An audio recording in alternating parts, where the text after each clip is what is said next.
nada do que a China não fez. Vamos olhar para esses caras. Falo aqui como um cara de direita. Vamos olhar para a China. Você foi para lá. Vamos olhar para Israel, para pegar o outro lado. Vamos olhar para o que os caras fizeram. Vamos ter a humildade de copiar. Um lado você tem que ter a humildade de saber, cara, a gente vem errando muito. E a gente só não é uma dessas 5 nações mais poderosas do mundo porque a gente errou demais. Mas do outro lado, vamos ter a ambição poderosa de corrigir os nossos erros através dessa humildade e ir pra cima e se tornar um país muito, muito foda. Nós podemos. Então, assim, a humildade do outro lado e a ambição do outro. Tem que coordenar essas duas coisas. Vamos falar de economia daqui a pouco. Eu preciso ir ao banheiro. Manda uma pergunta aí do chat, Lene. Vamos lá. Tem uma pergunta aqui do Pedro Pitt. Ele fala o seguinte: concordo com o combate firme ao crime no curto prazo, mas a longo prazo a educação é a chave. Professores são mal pagos, gerando falta de profissionais. Como o senhor pretende valorizar a carreira e atacar a raiz disso? Uau, é uma baita pergunta, porque é verdade. Assim, no curto prazo, é lei e ordem. Mas se você não melhora, vamos dizer, a forma de ascensão social das pessoas e ganho de conhecimento e dignidade das pessoas, uma hora você vai ficar impondo lei e ordem o tempo todo, a ponto da população virar prisioneira do próprio país. E esse é o problema que a gente não pode viver. Então, como a gente tira o ciclo? Eu falo, tem o prender ou matou, que é a imposição da lei e ordem, e logo em seguida tem o que a gente chama de bandeira, quartel, escola. Que é, bandeira, o Estado ocupa os lugares mais humildes, a polícia impõe a ordem no sentido positivo, para as pessoas andarem tranquilas na rua, e aí vem a escola, que é, temos que criar uma cultura de excelência no nosso país. Pois bem, hoje, um professor numa escola não consegue dar uma bronca no aluno, não consegue expulsar o aluno da sala de aula, professor de escola pública. Ele perdeu a autoridade. Os métodos de ensino, por exemplo, da alfabetização, eles são métodos alternativos em boa parte das escolas brasileiras. A gente tem que obrigar a ter o método que realmente funciona, que é atestado no mundo que funciona, que é o método fônico. É o básico do básico do básico. Quem duvida de mim, vejam a experiência do Mississippi nos Estados Unidos, um dos lugares que tinham os piores índices educacionais e foi para a lista dos melhores índices educacionais nos Estados Unidos da América. Fazendo isso, básico, método fônico, alfabetização, a gente parou de fazer isso. 3, pouca gente está falando, os professores não aguentam mais. Você misturar alunos típicos com atípicos na mesma sala de aula. Imagina você pegar um aluno autista, nível 2 ou nível 3, tendo às vezes um surto no meio da sala de aula porque ouviu um barulho, e ele gritando e o professor tendo que dar aula, aí ele não tem autoridade para brigar com outro aluno que às vezes fez bullying no aluno autista, ou aí um outro puxa um celular, ele não pode tirar o celular da mão do aluno. Então, separar, se o aluno é especial, a escola tem que ser especial, ele não pode estar com o aluno típico lá de maneira alguma. 4, professores e diretores de escolas que têm desempenho melhor ganham dinheiro, ganham prêmios em dinheiro, e aquela escola recebe mais investimentos. A lógica nossa é a inversa, você investe no município ou na escola que está indo pior e não na que está indo melhor. Quem está indo melhor tem que ser premiado. Senão a gente fica deixando de recompensar quem está trabalhando melhor. E aí quem está indo mal? Tem que sair, você não pode ser um diretor de uma escola que não está indo bem. Dito isso, nós temos que dar a oportunidade para o diretor e o professor recuperarem, tirarem o gap. Lembra aquilo que eu falei? As famílias, eu falei no começo, as famílias não dão valor para a educação no Brasil? Isso é um fato. Quanto mais humilde as famílias, menos valor tangível as pessoas veem na educação. Pois bem, vamos resolver isso. Vamos dar prêmio em dinheiro não para o cara frequentar a aula, que é o pé de meia. É para as famílias que obtiverem, através dos seus filhos, melhores notas nas escolas. Provões objetivos, não uma matéria que o professor, uma prova que o professor dá, porque o professor pode ser pressionado. Não. Um provão objetivo, todo ano, os melhores alunos, a família ganha um prêmio em dinheiro.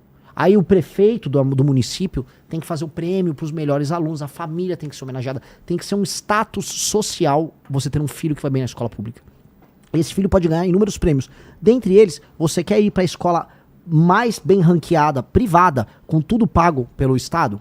Por quê? Porque aí a gente já começa a fazer a tal da política de cotas lá na base. Eu pego um menino que tá no 2ª série, 3ª série, ele tá indo bem, tem um desempenho grande, vamos botar ele na escola, vamos botar aqui em São Paulo, no Colégio Bandeirantes. Compra uma vaga no Colégio Bandeirantes para aquele menino poder concorrer em igualdade de condições. E você começar a fazer justiça social para a família dele entender logo lá na base. Meu filho... Cara, eu venho de baixo, o pai é motorista de Uber, a mãe faz bolo e vende pros vizinhos, vende pra fora, só que nosso filho é um orgulho, estudando nas melhores escolas, a gente ganhou um prêmio aqui, tá aqui a medalha. O Estado brasileiro não valoriza. Aí a família começa a falar, estou vendo um valor muito tangível na educação. E aí você cria essa cultura. A gente tem aplicação de tecnologia, inteligência artificial, é uma outra etapa. porque a gente não pode colocar isso sem antes fazer a base. E depois, aí falando em universidade pública, nós temos que inverter a pirâmide. O dinheiro tem que ir mais para a educação básica do que para o ensino superior. E o dinheiro do Estado do ensino superior tem que ser nas áreas que vão gerar mais produtividade na nossa economia, que envolvam inclusive pesquisa, que são áreas ligadas a exatas e biológicas. Pesquisa na área de biológicas, pesquisa na área de exatas. É isso. Estamos formando muito advogado.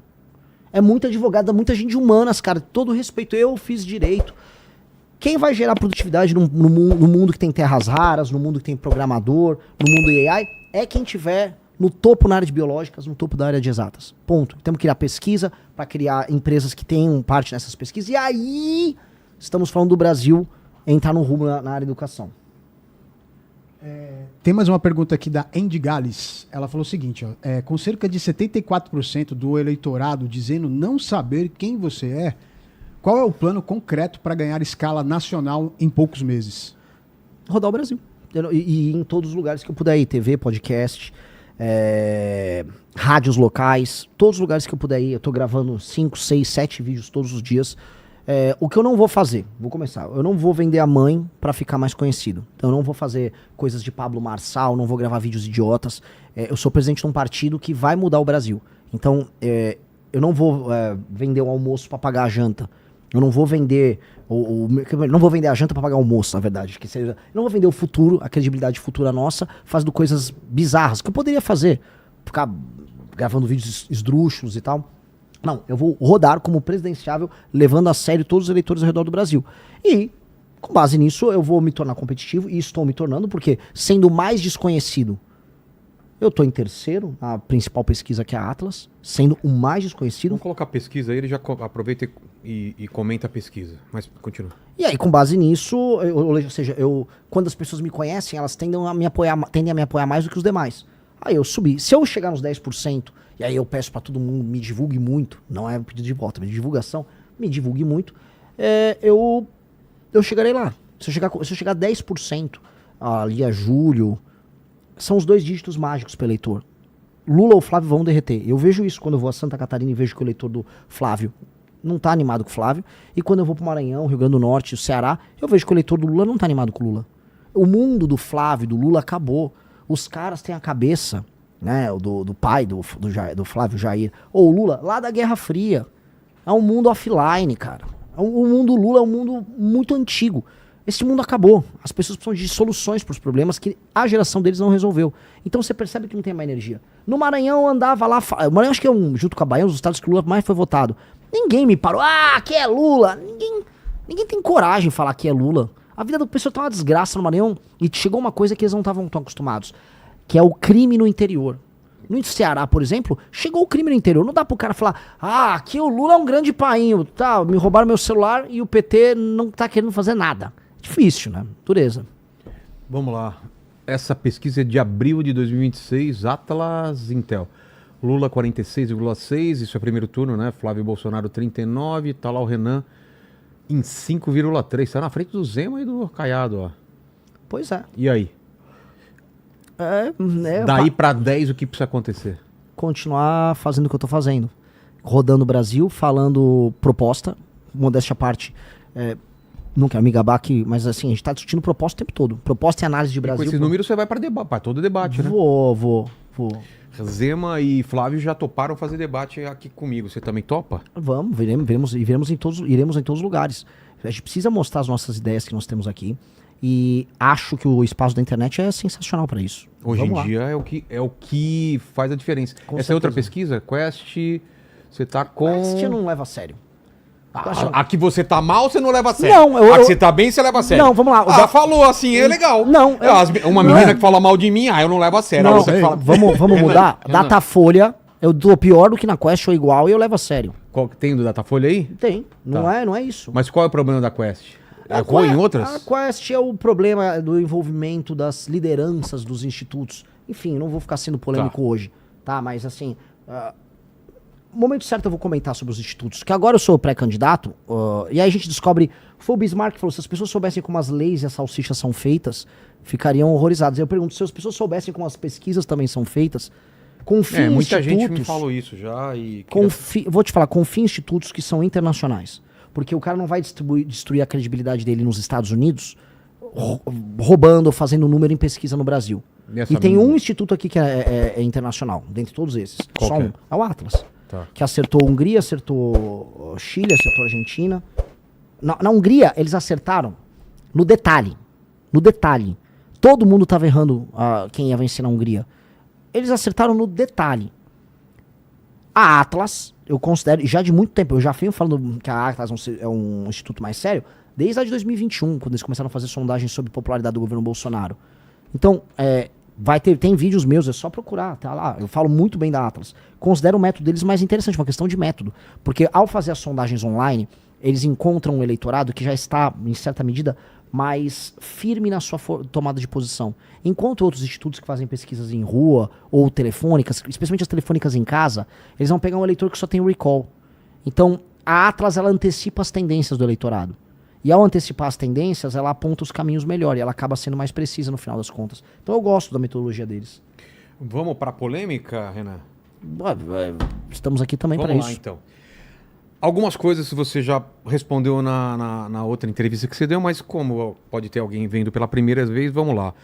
Intercept falou de que pessoas estavam recebendo dinheiro para aquele, quando vocês saíram pegando para fazer o partido, né? Matéria da Intercept. Sim, eu lembro. É o Intercept, né? Assim, Publicou relatos de pessoas dizendo que assinaram apoio sem saber claramente que era para criar um partido ligado ao MBL. Isso tem o mais recente. Isso que eu ia falar. Os personagens do Missão, ou do MBL, quando estão envolvidos em algum escândalo, alguma coisa que gera em redes sociais algum tipo de ódio ou de alguma coisa, reverberam bem mais do que nos outros partidos. Porque eles têm uma personalidade muito forte. Porque eu vou citar... Porque as pessoas esperam mais da gente. Pode ser. Então qualquer coisa que no PL ou no PT ninguém liga, conosco, tipo, olha só, porque se espera mais da gente, se cobra mais da gente. E é pra esperar mais e cobrar mais, porque nós somos melhores. Então cobra mesmo. Os mais famosos, né, do Arthur, né, em que tem alguma coisa que fala que você fazia Tour de Blondes, falar sobre isso, já falou também, mas falar sobre isso. Esse lance da Intercept sobre pessoas que assinaram sem saber. E que eu levantei também, o Metrópolis procurou, eu nem sabia desse perfil Phallic Man, que é um influenciador neonazista, qual é a ligação dele com missão, ou se vocês exaltam ele. Então, coloca tudo no meu balaio. E a última coisa do Guto Zacarias, que sempre falou contra o aborto e teve esses áudios. Cara, vocês têm que se preocupar com esses áudios aí, né? Surgiu o Instituto do Áudio Bombinha. Exato. Eu já venho avisando, áudio bombinha, enfim, tem mais alguma coisa que eu esqueci aí que o pessoal tá falando no chat? Já coloca tudo no meu balaio, já coloca todas as coisas pra ele responder. Só vai me lembrando que seja o número 4. O pessoal também estava perguntando sobre as dívidas tributárias. Maravilhoso. Do que foram divulgadas também. Tá. Se você gostou desse corte, já deixa o like para fortalecer o canal. E se quiser ver mais cortes como esse, se inscreve e ativa o sininho para não perder os próximos vídeos. Leva só um segundo e ajuda muito. Tamo junto!